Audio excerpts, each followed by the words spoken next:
Hey, what's up everyone? PersNikity here. Welcome back to the Evil Within AKUMU difficulty walkthrough, and we're moving on to Chapter 2, which surprisingly is one of the toughest parts, or one of the toughest chapters in the game. I want to start this video off, though, by giving a huge thank you to my friend Chris, who goes by the username of Leon Kennedy here on YouTube. So, Chris and I met because he started commenting on some of my videos, like the Resident Evil 4, Resident Evil 7 walkthroughs I did, and, eventually we started exchanging emails. We both share the same interests in games and different things like that. So we started talking through the emails, and what ended up happening was I told him I was thinking about doing an Evil Within walkthrough. And so I started the AKUMU walkthrough a while ago, and I actually started this walkthrough a number of times, and I ended up quitting. And I always ended up quitting on Chapter 2 near the end when you have to go through this really tough stealth section. I didn't know this. I thought I was just bad at the game. I didn't know this, but apparently that stealth section is considered one of the tougher parts in the entire game on AKUMU mode. So through these emails, Chris really, he shared some encouraging words with me. He shared some strategies with me, and I can honestly say if not for him, I would not have made this walkthrough. And more than that, I would not have had this rich experience that the Evil Within on AKUMU mode provided me. So, Chris, I know you're watching. Thank you, thank you, thank you. Definitely appreciate it. I'm so glad you convinced me to carry on with this walkthrough. And now, with that, we can get down to business. So, you're going to wake up here. You're going to find some green gel on the desk. And then if you look in the toilet, you can also find some more green gel. Now, for those of you maybe not familiar with the game, the green gel is what is used as currency. So it's how you upgrade your character. You can upgrade his physicalities such as sprint time and health. You can upgrade how many bullets and matches he can carry, and you can also upgrade weapons. But the point is, all of that is done with green gel. So it takes, it's worth it to always look around for green gel wherever you can find it. You can find it off fallen enemies. You can find it in little nook and crannies. Always worth it to just do a little bit of extra searching. Now, you're going to wake up in quite an unfamiliar location. You're going to wake up here in this hospital, and you're going to be confronted with this nurse, Tatiana, I think is her name. I might be wrong on that, I can't remember. But even though this is unfamiliar now, you're going to want to go ahead and acquaint yourself with this area, because this is kind of the central hub of the game. This is where you can save your progress, like you saw me do right there. This is also where you will go to spend your green gel to upgrade your character. And so with that, I'm going to go ahead and let you know right now I'm going to pick up the first Map Fragment. So this game has a collectible called Map Fragments. There are 28 of them, and I'm going to be getting every single one in the game. So the first one's going to be right here behind the upgrade chair. Now, the thing is, the Map Fragments, I believe that if you collect them all, you're rewarded with a special weapon. I actually collected them all because I thought there was an achievement for doing it, but it turns out there's not. The achievement is for getting all of the collectibles, period. So the collectibles, they include the map fragments, personal documents, newspapers, missing persons posters, and voice recorders. So I am not getting all of the collectibles in this walkthrough, but I am going to be getting all of the keys, and I'm also going to be getting all of the all of the map fragments. I wish I was getting all of the green gel, but I'm sure I missed some here and there. As for the keys, that's something I'll kind of touch on later, probably in Chapter 3, but the keys are invaluable on AKUMU mode. So the keys, they unlock these lockers that give you randomized goodies. And when I say goodies, I'm talking tons of ammo, tons of agony bolts, tons of green gel. It is definitely worth your time to get all of the keys. If you want to, you can skip the map fragments. That's only going to go towards that achievement for getting all the collectibles. But the keys are worth it. The keys are going to really help you on this adventure on AKUMU mode. Alright, so here we go. Chapter 2, Remnants. This is where we officially start. At the beginning, I'm going to pick up as many syringes as I can find. Now, the syringes are the health in the game. And so you might be asking, Nick, why are you bothering to heal yourself if this is AKUMU mode? If you take one hit, you're going to die. I personally, just because it's a pet peeve, I personally want to fill my health up to the full meter, and then, of course, I'll never have to worry about it again.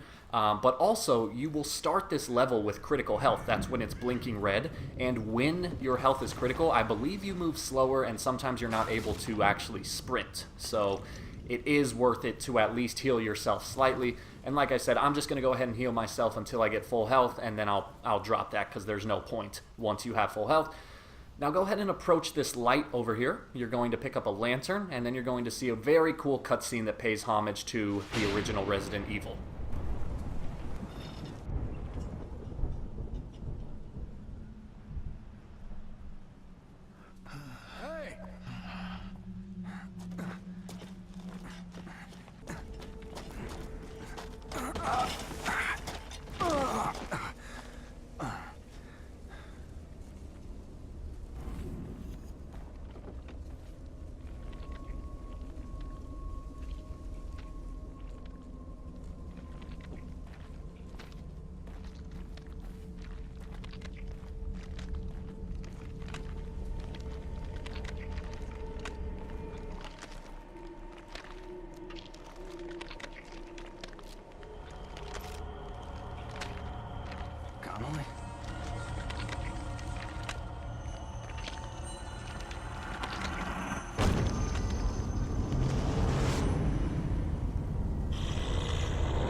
Alright guys, go ahead and just sidestep Connolly there. He's going to run straight at you, so sidestep him, run inside the tent, get the green gel, smash a couple boxes if you have the time. You might find something worth it. But otherwise, you're just going to once again run past Connolly and run straight for the caves here. And Connolly will not chase you into the caves, so you don't even have to waste ammo on him, especially because at this early on in the game, your weapons don't do that much damage, so you're going to end up wasting all of your pistol ammo on an enemy that you don't even need to kill. Go ahead and run up here and another short dialogue. Hurts! Hurts! Whoa. Were you warning me about this? You were Leslie, right? I'm a police officer. Maybe I should help you. Should help you. Shit. How am I gonna get you to a hospital? Hospital. Hospital. Hospital. Hospital. Hospital! What the fuck? Alright guys, so this is a mechanic in the game. Basically you can disarm traps, and those traps give you these mechanical parts, and what you can do with those parts later on is you can use them to craft agony bolts. So the game has a number of different bolts you can use in the crossbow. There are shock bolts, freeze bolts, flash bolts, explosive bolts. There's a lot of different kinds, and those mechanical parts are going to be crucial because they allow you to construct bolts whenever you want to. Now another very, very, very, very useful mechanic is the matches. So the matches are a little confusing. The first time I played this game, way back in 2014, one of the reasons I didn't like it was because I did not understand what the matches were used for. But basically, the matches are used to burn enemies. Now, you'll notice I didn't burn that enemy on the ground. Typically, I will not burn enemies that are already lying dead on the ground. Sometimes it is worth it because sometimes those enemies will get up and attack you, but what you want to do with the matches is take this scenario, for example. Say there's two enemies running at you, and they're kind of in a line with each other. What happens is you let the first enemy get close to you, you shoot him with the shotgun, and then you wait for the second enemy to run at you, and then once he is on top of the first fallen enemy, you can drop a match and kill both of them with one flame. Now I know, saying that it's a little harder to visualize, but that's something you're going to see me do throughout the walkthrough. Another useful feature of the matches is, let's say you have 3 shots in your shotgun and you have one enemy running at you. Well, instead of unloading all 3 shots into him to kill him, and maybe then that might not even kill him, what you can do instead is you can shoot him once, knock him on the ground, and then just drop a match to burn him instantly. The matches are basically instant kills, so you can get away with spending only 1 shotgun shell versus 3 shotgun shells. And for the most part, the matches are not that scarce in this game. I don't think I ever had a problem where I ran out of matches, but I did come to situations where I ran out of ammo. So you got to kind of pick and choose your battles there. Now, this level is highly focused on stealth. This is a very tough level. If I had to tell you right now what I think the toughest levels in the game are, that would be 2, 6, 10, 11, and 15.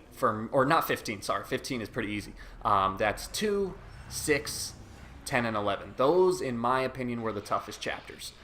Now, you're going to see Leslie run into the shack, and you're going to be introduced to the stealth mechanic here. You just got to sneak up behind an enemy, press A, and stab them through the skull. Now, one thing that can be tough with the stealth mechanic is, and it doesn't really come into play with that enemy, but a lot of the times the enemies kind of have this natural thing where they just, as they're walking away from you, they'll peek over their left shoulder. It's really hard to describe, but you'll see it happen a little later. So what you want to do when you're stealth killing an enemy is you kind of want to stick to their right side, because then there's a much smaller chance that they'll see you. You'll see that come into play in a little bit, and don't worry, I'll explain it in more detail. But right now, you're going to approach this wall. You'll see a statue on top. You can melee it and collect one of those keys that I was telling you about. So for now, we're not going to worry about using the key. That's going to come in Chapter 3, but you are going to want to pick it up.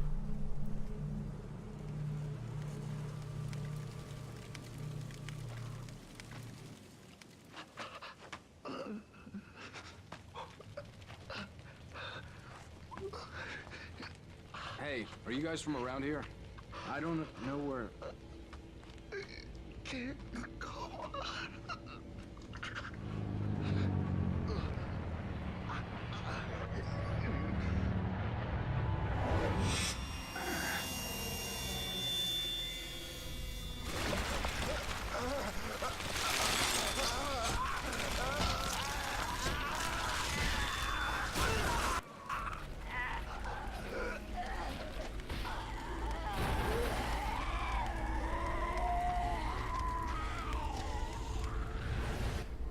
Alright, so to kill these first two guys, go ahead and throw this bottle right in front of the hay bales here. And if you throw it quickly enough, both of the enemies will hear it and they'll come investigate. Then you're going to kind of tuck yourself into this corner. Now, one thing you could do is you could wait for them to get close, and then you can try lighting the hay bale on fire. And if they're close enough to the hay, they will also catch on fire. But instead, what you're going to do is just let them naturally disperse. And now you're going to go in for the stealth kill. Now notice once again how I'm sticking kind of to his right side, because the enemies, like I said, they have this weird thing where they just kind of slightly peek over their left shoulder. So again, see how I'm kind of on his right side, and you'll actually see him. Okay, so you didn't see him peek, but later on there will be an enemy. Now for me personally, that was never really a problem. I don't think I ever had a problem with an enemy peeking over their left shoulder and seeing me. But from my research online and from what other people have told me, that is a problem. That does happen to a lot of people, so it's something I felt like I should address in this commentary. The game, unfortunately, the game does have some inconsistencies. There were times where enemies would see me, I would die, and then I'd do the exact same thing and the enemies wouldn't see me. So there are some inconsistencies in the game. A game can't be perfect. So it's no surprise that what might be a problem for one gamer isn't necessarily a problem for me or other gamers. But either way, if you know of a problem that exists, it's worth it to put it out there so that people at least know what they're getting into. Now here we go. This is the tough stealth section I was telling you about. This is arguably one of the harder moments in the entire game. You're going to get a checkpoint right here. And what you're going to do right off the respawn, because trust me, you'll probably die a good number of times. I died a lot here. This is actually the part that caused me to quit my walkthrough like 3 times until, like I said, Chris finally talked me into doing it. And lo and behold, once I stuck through it, it was one of the best experiences of my life. So anyway, hide behind this wall. This first enemy, you're going to wait for him to get into position. And right here, you're going to get a really good view at how he peeks over his left shoulder. So you can kind of see it right there at the end. He was nodding his head left. So go ahead and stealth kill him. And what you're going to want to make sure you do is pick up the torch. The torches are crucial to your success in this section because the torches are instant kills if you swing them at an enemy. Now I'm going to run over to this guy here, and then this is the hard part. You got to time this right. But what you're going to do is you're going to let him approach, you're going to swing the torch, catch him on fire, instant kill. Now like I said, it's going to take a little practice. Getting that timing down is kind of tough because if the enemy gets, at a certain distance from you, they'll grab you and it's an instant death. So it does take some practice, but what you're going to want to do next is take his torch and then go ahead and creep up behind this third guy, stealth kill him. That guy shouldn't have a problem with peeking over his shoulder because it usually only happens when they're walking away from you. But now you're going to run over to this location. There's going to be 2 enemies here. One of them is going to go back in the house, and you're going to want to wait for him to go back in the house until you kill his buddy here. So you can see there's 2 enemies right there. Wait for the other one to go back in the house. You should hear the door slam. So you're about to hear that. There you go. There's the door that slammed. Now you're in the clear, but you're only going to have a certain number of seconds before he comes back. So go ahead and sneak up behind his buddy, kill him, and now we actually have two torches right here. So go ahead and pick one up, leave the other one for later. Now hurry up and climb into this window here. Go ahead and pick up the green gel and the pistol ammo if you can. And now you're going to sneak down this hallway. There's going to be a tripwire bomb, so make sure you disarm that for some free parts. Now what I'm going to do before that other guy leaves the house, I'm going to smash this barrier, I'm going to run inside, let this guy stand up, then swing the torch, instant kill, turn around and crouch in this corner here. This guy will come to investigate, assuming that you did it quick enough, assuming that you did it before he left the house again. Now just stay here. He'll stop just short of the doorway. He never once came in here when I was playing, and I did this a number of times. And then as soon as he turns around, go in for the kill.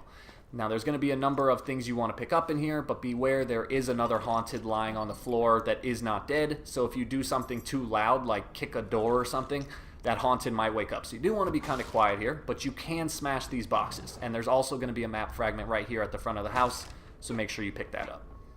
Now, I am a huge believer in the fact that credit is due where credit is earned. Whenever I watch another YouTuber do something to kind of get some ideas for my walkthrough, I make sure to let you guys know. And I'm going to let you guys know right now that I did watch Mike Betancourt's walkthrough for this section to get some ideas. So what he did is exactly what you're going to see me doing here. He goes into this room, he throws a bottle to alert the haunted, and then he gets them to chase him. One of them will run into the tripwire and hopefully kill himself and a number of others. And then what Mike does is he runs to the giant stack of hay bales, lets the haunted get close, and then he drops a match to burn them all. Now, you're going to see that that is in fact what I tried to do, but for me it didn't work. And so it's important that even when you use other people's strategies, sometimes things aren't going to go perfectly, and you need to be able to adapt. That is at the essence what being a hardest difficulty player is all about. So you see here, I'm going to try exactly what Mike Betancourt did. I'm going to hide behind this hay.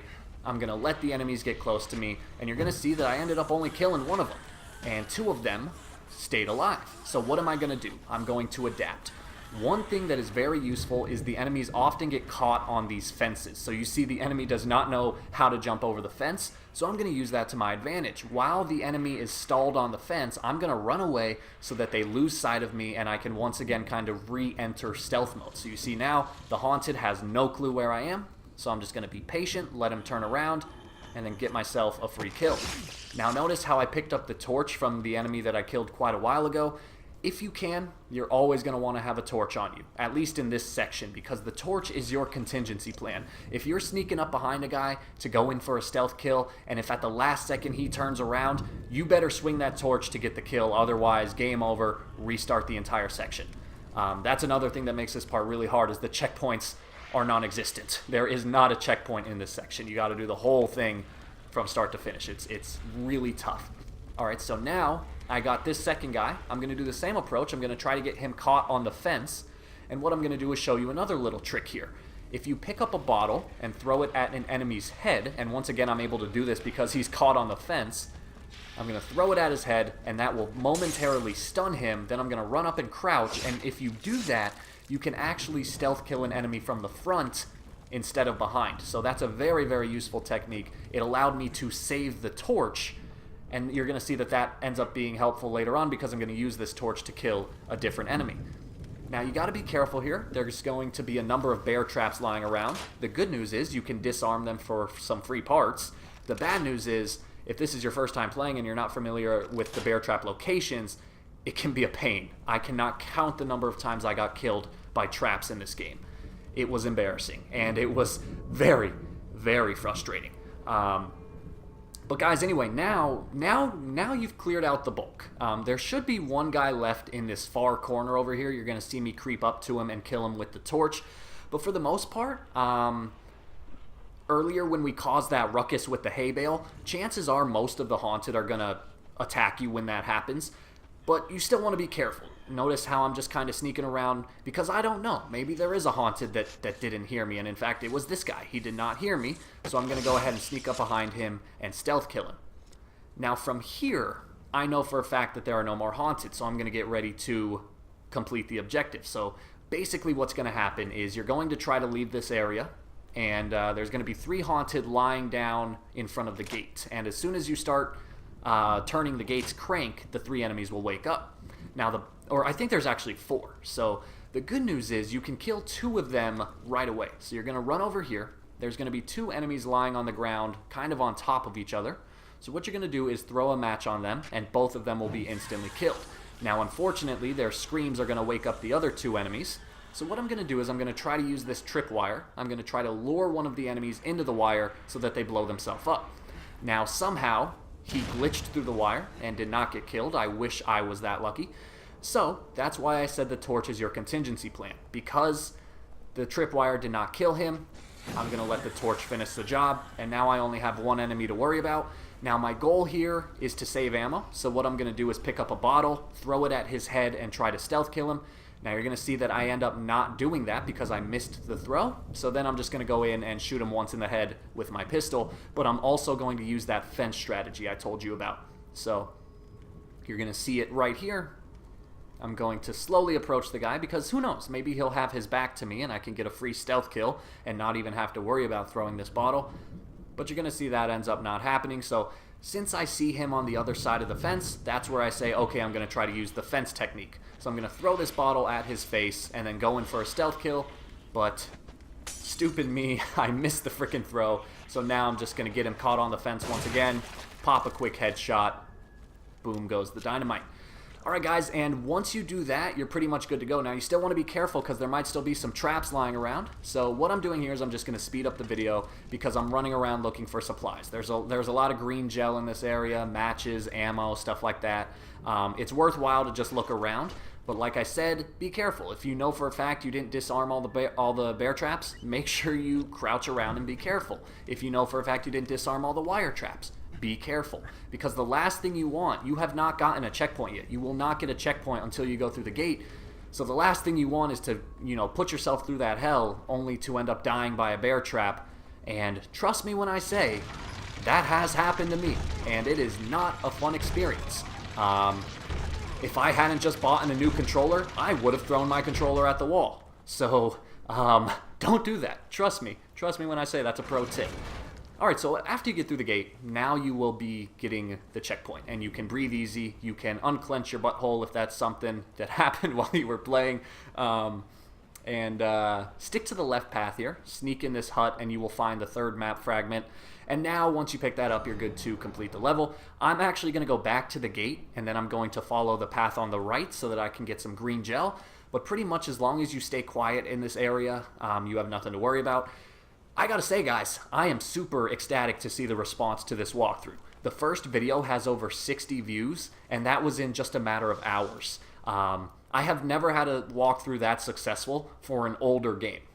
For newer games, sure, that happens a lot, but for an older game, my walkthroughs never even get 60 views over the course of their lifetime, or one video, let alone in a matter of hours. So I just gotta say, I am glad you guys are digging this. I'm really excited to be bringing you this walkthrough. The commentary in this video was a little more informative because it is a tougher level. But later on, I'll get to sharing some stories about my AKUMU playthrough, different opinions on the game and stuff like that. But this level kind of required a bit more strategic commentary. But there you go, guys. Just crouch behind this wall. You'll see that the haunted are over there at the all-you-can-eat buffet. It is a good time to be a haunted, but it is a bad time to be Sebastian. Anyway, there's going to be one more enemy blocking the bridge here. Just go ahead and get as far as you can, and then you're going to make a run for it, and that will trigger the end of the level. Thank you guys for watching. Like and subscribe if you get the chance. I'm so excited that you're excited about this walkthrough, and I hope you still enjoy it, and I'll see you in Chapter 3.